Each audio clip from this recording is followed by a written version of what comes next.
ღრმა მწუხარებასა და შეშფოთებას გამოუხატავთ ცოტა ხნის წინ ერთ-ერთი თეატრის სცენაზე გამართულ ღვთისმგბობელ წარმოდგენასთან დაკავშირებით. ასე ეხმიანება საპატრიარქო რეჟისორ დათა თავაძის სპექტაკლს, რომლის ფრაგმენტის გავრცელებას საზოგადოების ნაწილის მხრიდან აღშფოთება და პროტესტი მოჰყვა.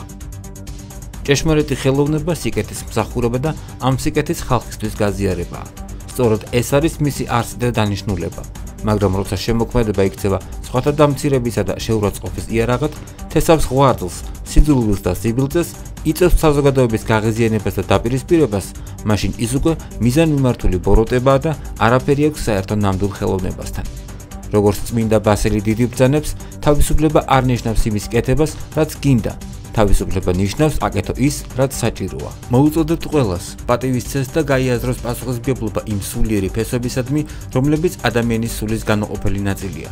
თავის მხრივ, რა თქმა უნდა, საზოგადოების მოვალეობა მართებულად შეაფასოს, რომ ამგვარი ქმედება არ უნდა შეინიღბოს თავისუფლების და ხელოვნების სახელით, არ უნდა იქცეს ღვთისმგბობის, რწმენის, ზნეობის და ისტორიული მეხსიერების დაძინვის ინსტრუმენტად.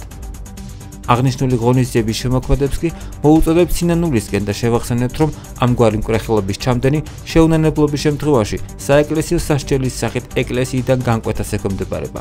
აღნიშნულია საპატრიარქოს მიერ გავრცელებულ განცხადებაში.